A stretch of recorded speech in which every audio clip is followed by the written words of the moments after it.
Baik teman-teman, saya juga akan menyampaikan sedikit terkait dengan protein ya. Ya, terkait protein ini mungkin mohon maaf kita tidak terlalu mendalam yang akan saya sampaikan karena memang waktunya juga tidak terlalu cukup ya karena memang tujuan kita sebenarnya adalah kita berdiskusi ya halal bihalal kemudian juga tidak melupakan untuk menambah ilmu pengetahuan kita. Mungkin bisa di-share. Udah terlihat ya?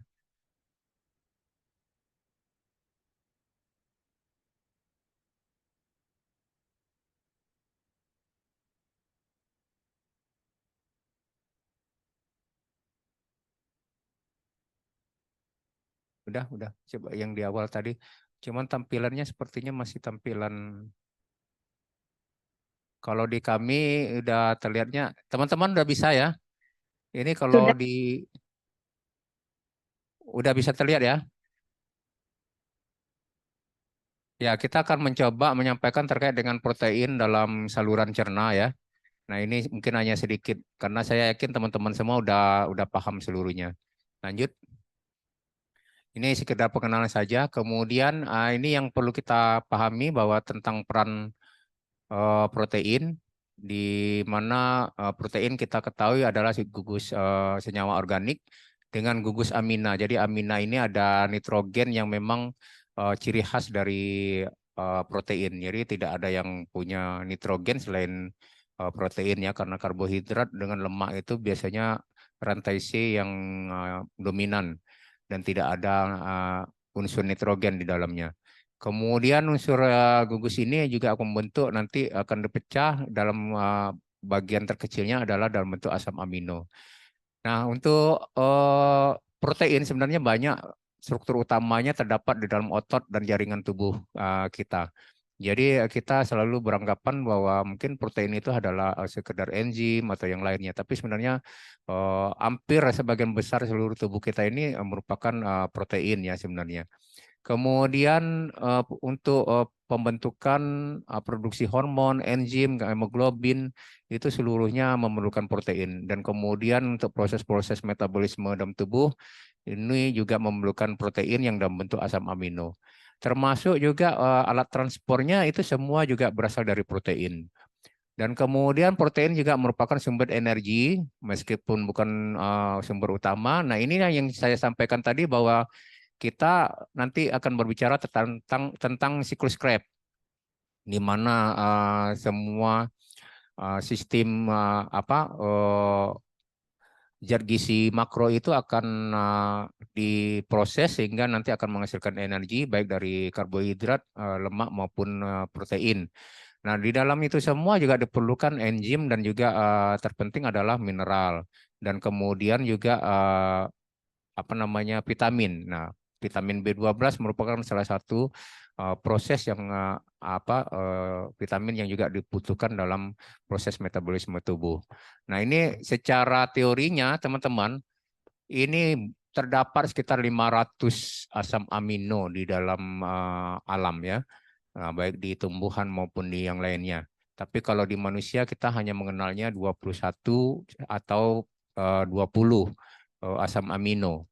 Nah, untuk asam amino esensial yang hanya bisa harus diperoleh dari makanan itu pada anak-anak lebih banyak terdapat 12 asam amino dan kemudian 11 asam amino pada orang dewasa. Jadi satu asam amino yang membedakan adalah asam amino arginin. Jadi arginin ini merupakan salah satu asam amino yang pada masa dewasa sudah dapat diproduksi sendiri oleh tubuh. Tapi itu tidak mutlak ya, karena ada penilalanin yang kadang-kadang juga ada tubuh yang orang dengan tidak mampu untuk menghasilkan penilalanin sehingga dia harus diproduksi dari luar. Dan kemudian ada beberapa eh, asam amino lain sehingga ya diperlukan untuk ini. Lanjut. Nah, untuk sumber protein, ini sebenarnya ada protein eksogen dan protein endogen. Jadi untuk eksogen ini sendiri berasal dari makanan, biasanya sih dari sumber hewani dan sayuran.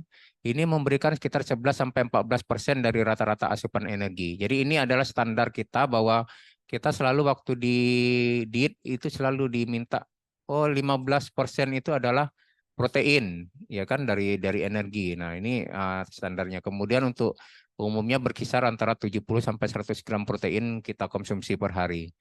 Untuk protein endogen ini berasal dari tubuh kita sendiri, seperti ada di lambung, empedu, pankreas, dan sekresi usus ya, yang dikeluarkan oleh saluran cerna. Dan kemudian nanti ini yang cukup lumayan banyak sebenarnya. Jadi sekitar hampir 60% dari protein yang kita peroleh itu sebenarnya berasal dari tubuh kita sendiri, yang berasal dari cairan lambung, empedu, pankreas, dan lain sebagainya. Kemudian jumlah endogen ini sekitar sepertiga dari jumlah protein eksogen pada manusia ya. Jadi memang jumlah protein harus cukup untuk kita konsumsi, paling tidak 15% dari rata-rata asupan energi. Lanjut. Nah, ini pentingnya protein. Jadi pertama itu untuk mencerna dan menyerap zat gizi makanan ya. Jadi prosesnya kita sudah mulai, kalau karbohidrat itu dimulainya dari pada saat kita mengunyah keluar air liur, maka amilum akan diproses dengan adanya enzim amilase. Itu terjadinya di mulut. Nah, kemudian ketika masuk lambung, maka mulailah proses untuk pencernaan protein dengan adanya pepsin. Nah, kemudian eh, protein ini berfungsi juga untuk mengangkut zat gizi. Jadi seperti yang saya sampaikan, glukosa itu harus diangkut dengan menggunakan GLUT4. GLUT4 itu adalah enzim yang semacam transporter ya, yang digunakan untuk ini khas. Jadi tidak bisa eh, sama seperti apa namanya, tidak semua dapat diangkut dengan itu. Jadi memang dia mempunyai spesifik tersendiri. Nah, ini juga terbuat dari protein. Jadi termasuk untuk apa, lemak, asam lemak rantai panjang, vitamin A, dan zat besi, ini semua memerlukan protein untuk transporternya. Dan kemudian untuk molekul lainnya seperti kolesterol dan trigliserida di dalam darah. Kemudian untuk mengoksidasi zat gizi, nah ini juga diperlukan. Jadi seperti yang saya sampaikan, misalnya ada enzim-enzim tertentu nanti akan membawa dan memproses. Jadi seperti amilase yang akan memecah amilum, dan kemudian pepsin untuk memecah protein dan sebagainya. Jadi nanti banyak hal yang terjadi. Ya, kemudian untuk kebutuhan energi asam amino esensial pada orang dewasa sebenarnya ada aturannya. Jadi ada histidin, isoleucin ya, leucin, kemudian lisin, kemudian metionin, sistin, uh, penilalanin, kemudian berbagai halnya itu sebenarnya ada jumlah yang harus kita penuhi dari miligram per kilogram berat badan per harinya. Dan untuk bayi, pada masa bayi ini kebutuhan untuk asam amino juga lumayan tinggi ya, hampir 90% ya. Dan kemudian pada anak-anak diperlukan 25%. Nah, makanya pada saat sekarang selalu diharapkan bahwa kita bisa memberikan sumber protein ya untuk anak-anak, terutama pada eh, protein hewani. Nah, ini pada orang dewasa justru semakin rendah ya, tidak sebesar kebutuhan asam amino yang ada pada anak-anak. Nah, untuk penyerapannya sendiri seperti yang saya sampaikan tadi, bahwa proses awalnya terjadi di lambung. Jadi dengan adanya denaturasi dengan menggunakan HCl ya, asam asam lambung, kemudian ada pepsin ya, yang merupakan enzim pencernaan, itu akan menurunkan pH. Nah, karena protein sendiri sebenarnya hanya bisa dicerna kalau dalam kondisi asam. Nah, kondisi asam inilah yang sebenarnya untuk memancing pengeluaran dari asam lambung dan juga enzim pepsin, maka kita sebenarnya disarankan untuk mengkonsumsi minuman setengah jam sebelumnya ya. Jadi minum dulu setengah jam sebelumnya, ini akan menyebabkan rangsangan kepada lambung untuk mengeluarkan asam lambung dan juga enzim pepsin. Nah, tadi justru kalau Mas Slamet nyatakan ini mungkin kurang dianjurkan ya. Nah, nanti ya kita diskusikan lebih jauh terkait dengan ini. Kemudian proses sesungguhnya yang terjadi protein itu adalah justru di usus halus ya. Di usus halus inilah sebenarnya uh, asam amino dihasilkan. Jadi pada di lambung sendiri sebenarnya protein tidak langsung diubah menjadi asam amino, tapi justru dia mengalami dinaturasi atau mengalami pemecahan ya, katabolisme, dan sehingga baru nanti dicernanya, diserap di usus halusnya. Nah, di usus halus ini diperlukan juga beberapa enzim untuk penyerapan. Jadi seperti simotropin, kemudian tripsin, kemudian protease ya yang dibutuhkan, dan kemudian juga asam amino ini juga diserap baik dalam bentuk D maupun dalam bentuk tri. Jadi masih cukup lumayan besar. Jadi proses sesungguhnya pencernaan protein itu adalah justru berada di usus halus. Nah, teman-teman lanjut. Untuk konsumsi harian seperti disampaikan bahwa kita disarankan 100 gram paling tidak untuk protein ya dikonsumsi dalam seharinya. Dan kemudian ini akan masuk dan akan diproses. Nah, nitrogen ini juga penting sekali nanti di dalam tubuh. Semua akan bercampur dengan enzim pencernaan. Kemudian juga berbagai garam empedu yang dikeluarkan. Nah, kemudian kita perhatikan bahwa ternyata pH pada saat eh, di lambung yang untuk memecah protein itu juga sudah harus berada dalam pH yang rendah. Jadi pH 3, 4 itu adalah anjuran yang ini. Jadi sekali lagi mungkin kalau di dalam teorinya bahwa sebaiknya memang kita mengkonsumsi minuman terlebih dahulu untuk merangsang peristaltik usus dan juga asam lambung untuk mengeluarkan ACL sehingga bisa menurunkan pH-nya ya. Kemudian nanti justru setelah itu dia akan masuk ke usus mulai dikembalikan ke proses pH 6. Nah, pH 6 dan kemudian sampai pH 7 itu adalah netral. Jadi adanya karbonat, asam karbonat dan kemudian hal-hal lainnya yang dikeluarkan oleh asam empedu pankreas sendiri itu sebenarnya menyebabkan terjadinya sifat basa. Nah, di sifat basa inilah yang justru akan menarik penyerapan dari asam amino. Jadi protein sendiri proses asamnya itu hanya dibutuhkan pada saat pemecahannya di lambung, tapi bukan di dalam proses usus halus. Dan kemudian sekitar 200 miligram asam amino bebas ini akan masuk ke dalam usus besar selama 4 jam setelah kita mengkonsumsi makanan. Jadi kita bayangkan saja ya bahwa pencernaan itu memerlukan apa namanya cukup lama makanan. Makanya kita tidak disarankan untuk tiduran ketika setelah makan ya, paling tidak 1 jam setelah makan.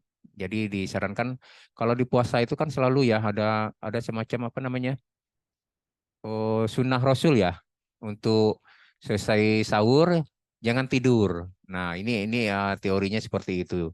Jadi memang apa yang disampaikan Rasulullah itu betul ya karena memang proses makan itu juga sebenarnya memerlukan proses yang cukup lama. Lanjut. Nah proses tadi sudah saya sampaikan ya bahwa protein dalam makanan itu akan terus diproses ya. Nah, kemudian nanti akan diserap oleh tubuh. Nanti lanjut. Nah, ini kita lihat bahwa ternyata ada beberapa keluaran dari asam amino itu sendiri. Jadi termasuk urea ya, uh, karbon dioksida, kemudian juga protein tubuh ya, kemudian juga asam amino ini semua masuk akan menjadi berubah jadi asam amino. Nah, ini prosesnya akan berada dalam tubuh. Nah, ini semua berproses sesuai dengan siklus Krebs. Jadi memang sebagai ahli gizi kita kembali harus mulai memahami tentang siklus Krebs ya. Karena memang siklus Krebs ini juga menjadi pedoman juga bahwa apa yang terjadi setelah makanan itu masuk ke dalam tubuh kita, kemana dia. Nah, apakah kemudian terbentuknya asam urat misalnya, atau terbentuknya berubah menjadi fatty acid yang akan digunakan nanti kalau berlebih disimpan, kemudian adanya glukagon yang nanti akan mengubahnya untuk menjadi ini ya, insulin untuk merubah kembali ke dalam bentuk glukosa. Nah, itu semua berjalan di dalam tubuh kita. Nah, ini memang kita kembali mencoba untuk memahami lebih lanjut. Jadi dari protein yang kita makan itu sebenarnya hanya 90%. Jadi bisa dikatakan bahwa tidak sampai 100% seluruhnya dicerna di dalam tubuh kita. Jadi masih akan ada tersisa dan nanti akan dikeluarkan di dalam saluran cerna ya, masuk ke kolon. Nah, ini juga akan menjadi prebiotik bagi tubuh, bagi apa namanya, mikroorganisme protein, mikroorganisme saluran cerna. Kemudian yang masuk nanti ini bersamaan dengan enzim pencernaan dan lendir yang juga merupakan protein ya. Jadi nanti akan terakumulasi dan kemudian dia hanya sebagian kecil saja nanti yang akan betul-betul masuk ke dalam tubuh kita. Jadi hampir dapat dikatakan bahwa jumlah asam amino yang masuk ke usus ini hampir sama sebenarnya dengan jumlah yang kita masuk. Jadi kalau kita perhitungkan, maka misalnya 15% dari kebutuhan kebutuhan protein itu juga kita harus mempertimbangkan bahwa ada kemungkinan kebocoran atau pengeluaran dari protein. Lanjut. Nah, ini adalah penyerapan di dalam usus tubuh kita sendiri ya, bahwa kita juga membutuhkan beberapa proses. Jadi nanti dia akan masuk ke saluran darah dan kemudian dibawa. Nah, nanti ini akan juga memproses. Jadi ketika tubuh kita kekurangan protein, maka dia akan menarik bukannya dari saluran cerna ya, tapi dari saluran sirkulasi darah nanti akan ditarik untuk kebutuhan tubuh kita. Jadi dia akan mengambil protein-protein bebas yang ada di dalam tubuh. Nah, ketika protein bebas ini sudah habis, maka tubuh juga akan menggunakan lemak terikat. Jadi kekurangan gizi itu sebenarnya pertama kali adalah karbohidrat. Jadi karbohidrat bebas itu akan digunakan oleh tubuh. Nah, kemudian nanti ada karbohidrat yang terikat dengan berbagai enzim dan lainnya juga akan digunakan. Nah, inilah akan menyebabkan kita merasa lapar, kemudian lemes ya pada saat kekurangan gizi, dan kemudian nanti eh, akan digunakan lemak bebas. Nah, lemak bebas itu akan menyebabkan kita mulai agak mengalami pengurusan atau kurus ya. Nah, kemudian baru protein bebas yang akan digunakan. Setelah protein bebas, baru lemak terikat yang akan digunakan oleh tubuh kita untuk sumber energi. Nah, setelah sumber energi itu sampai pada lemak terikat, maka ini kita hanya bisa mengucapkan selamat tinggal dunia. Jadi tidak ada lagi, karena tidak mungkin lagi kita akan menggunakan protein terikat. Jadi inilah yang penting sekali ya.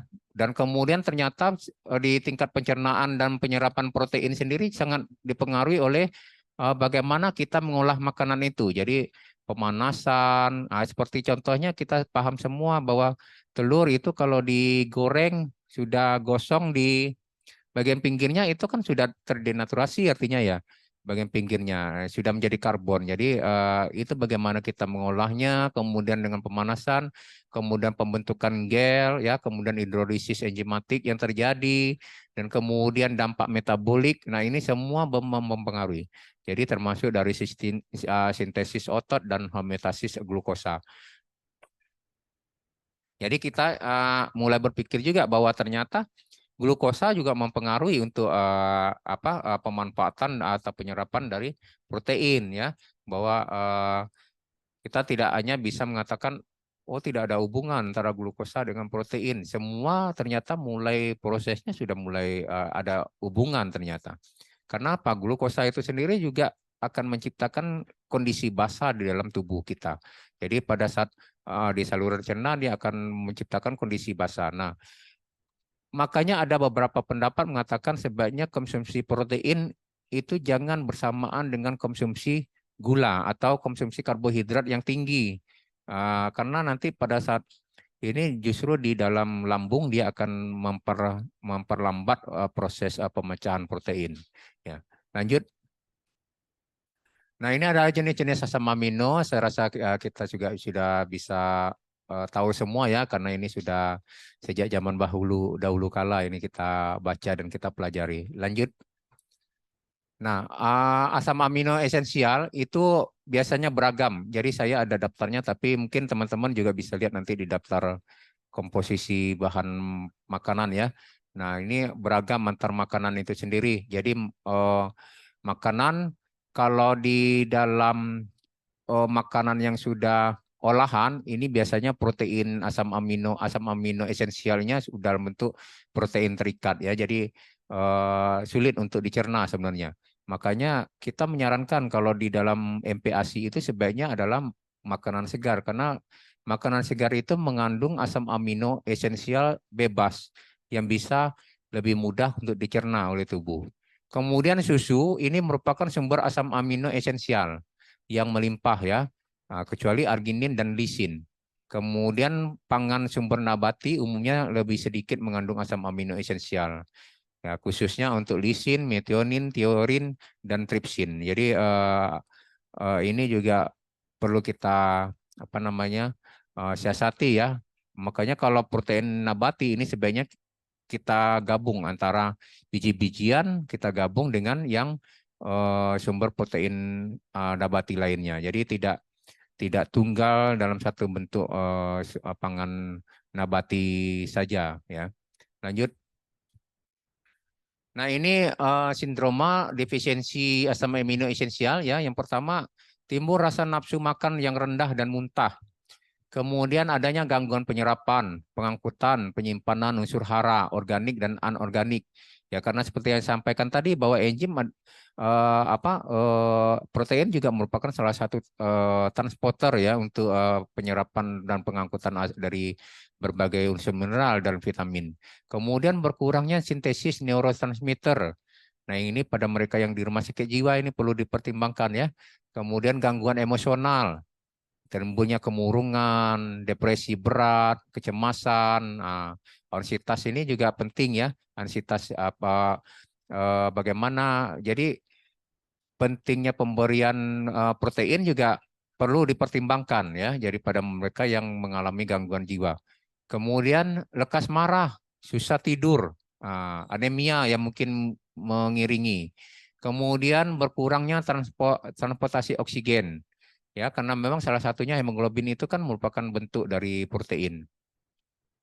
Kemudian penurunan konsentrasi asam amino apabila juga bergabung dengan penurunan albumin di dalam plasma ini akan menyebabkan ketidakseimbangan dari endokrin yang termasuk konsentrasi insulin, hormon pertumbuhan, kemudian faktor pertumbuhan ya. Nah, ini juga penting bagi mereka yang kita bahas pada MPASI ya. Jadi inilah yang menyebabkan bahwa MPASI itu sebaiknya memang mengandung protein yang cukup tinggi ya. Karena memang dia akan mempengaruhi nanti terkait dengan insulin dan faktor pertumbuhannya. Nah, insulin ini ketika mereka yang kurang gizi kita pernah mendengar apa namanya oh Barker apa istilahnya Bu Nanda fenomena Barker ya. Nah, itu kan ketika anak kekurangan gizi maka dia akan mengalami resiko untuk menderita penyakit diabetes metabolik pada masa yang akan datang, 20 tahun yang akan datang. Nah, ini adalah salah satu bentuknya. Jadi eh, kekurangan protein juga dapat menyebabkan nanti gangguan-gangguan pada metabolik pada masa tuanya. Kemudian adanya gangguan perkembangan, ya, kemudian mengurangi pengeluaran energi, ya, karena memang protein itu dibutuhkan untuk metabolisme, ya, juga untuk dalam bentuk enzim dan transporter tadi, dan juga kofaktor dan lain sebagainya, dan kemudian untuk meningkatkan pertambahan jaringan adiposa. Nah, lemak sendiri juga memerlukan enzim sebenarnya, memerlukan protein, ya. Kemudian adanya pengecilan otot rangka dan kelelahan fisik serta kelemahan. Lanjut. Nah, ini adalah transport aktif dari protein. Jadi kalau kita perhatikan bahwa yang paling penting adalah natrium. natrium, kalium, ya. Kemudian ketika dia akan menggunakan energi. Ya, jadi dari ATP akan diubah menjadi ADP. Nah, dia akan masuk ke dalam pena portal. Nah, ini akan berbalik ketika dia mengalami kekurangan protein pada tubuh, pada saluran protein bebas hilang, maka dia akan mengambil protein yang ada di dalam tubuh kita melalui saluran pena portal, akan berbaliknya lagi. Jadi akan masuk. Jadi artinya bahwa siklus ini juga berjalan sesuai dengan kondisi yang ada ya. Nah, jadi ada 6 macam transporter pembawa asam amino ya di dalam ini. Jadi banyak beragam sekali teman-teman semua ya. Nah, pada saat kelaparan, jadi epitel ini akan menyerap asam amino dari vena portal, jadi berbalik. Jadi awalnya dia akan membawa ketika dia berlebih di pencernaan akan dibawa, dia masuk ke dalam tubuh, tapi ketika dia memerlukan, maka dia akan nariknya dari organ-organ tubuh untuk masuk ke dalam pena portal untuk digunakan oleh organ yang penting ya. Lanjut. Nah, ini tadi proteolisis ini sudah saya sampaikan ya, udah pecah dari protein dalam bentuk natri, kemudian nanti dalam bentuk dipeptida, kemudian menghasilkan air yang kemudian nanti berubah menjadi asam amino. Lanjut. Nah, efek gangguan pencernaan protein ini adalah pertama terjadinya gangguan asupan, asimilasi, kemudian kehilangan protein entrik yang di dalam usus ya. Kemudian hingga timbul malnutrisi energi dan protein. Nah, kemudian ini biasa kalau proteinnya lebih dominan kita kenal dengan kwashiorkor. Nah, kemudian kehilangan protein etrik juga sering berlebihan pada penyakit Crohn. Nah, penyakit Crohn ini adalah penyakit inflamasi alergi ya yang mungkin perlu kita pertimbangkan karena memang pada kondisi ini penyerapan protein juga agak terganggu. Kemudian penyakit endokrin pankreas. Nah, ketika ada gangguan pada pankreasnya, kemudian usus kecil juga akan dapat menyebabkan terjadi malnutrisi pada energi protein. Jadi ini juga perlu kita pertimbangkan untuk melihat kondisi apakah kita harus mengurangi protein atau justru kita harus menambah protein. Kemudian dalam kasus penyakit HANEP ya yang kemudian ada kelainan transportasi asam amino, ini juga perlu kita pertimbangkan beberapa jenis asam amino tertentu. Jadi ada asam amino yang memang tidak bisa dibawa atau diserap karena memang enzim yang disediakan untuk membawa itu tidak tersedia di dalam tubuh. Jadi mau tidak mau kita memang harus memperhatikan asam amino ini yang nanti ya agar bisa dapat diserap. Tapi kebutuhan juga harus dipertimbangkan untuk bagaimana dia bisa dipenuhi ya kebutuhan protein dari asam amino yang ada. Kemudian gastroktemi, nah ini juga kemungkinan akan menyebabkan penyerapan protein karena memang kondisi asam yang diciptakan oleh pepsin dan ACL itu tidak akan terjadi. Nah, ketika kita ketahui bahwa usus sendiri sudah mulai bersifat basah ya, karena itu kondisi ini juga akan mau tidak mau akan mengganggu penyerapan protein.